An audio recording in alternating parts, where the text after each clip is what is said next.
Let's get into details of the differences between acellular and cellular cementum. So first, acellular cementum is also called as primary cementum. Why? Because it forms before the teeth reaches its occlusal plane.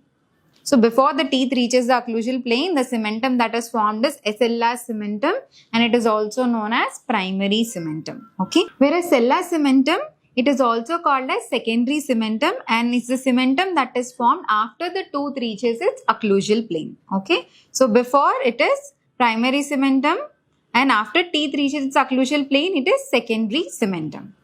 So, acellular cementum is usually located in the cervical 1/3 to half of the root, whereas cellular cementum, it is usually present in the apical thirds, furcation, and also the interradicular areas. Okay.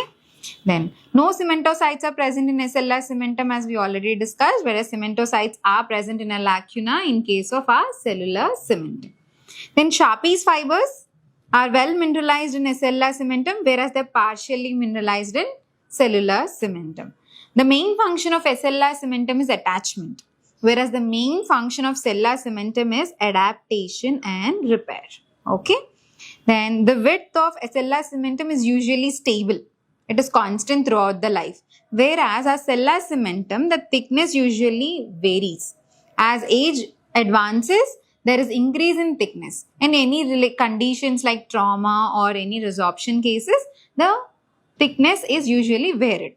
So it is highly variable. The width of acellular cementum is constant, whereas width of cellular cementum is highly variable. Okay. Then slow rate of deposition is seen in case of acellular cementum, and the incremental lines. So what are the incremental lines in cementum called? They are called as lines of Salter. Okay, an important note. The incremental lines in cementum are called as lines of Salter, and they are more regular and closely spaced because the deposition rate is slower, right? So they are regular and closely spaced incremental lines are seen in case of acellular cementum, whereas in cellular cementum the rate of deposition is much faster, so you will see an irregular and widely spaced incremental lines. Got it? Then acellular cementum is more resistant to resorption, whereas our cellular cementum is less resistant compared to acellular. It is more prone to resorption. Alright. So these are the key differences.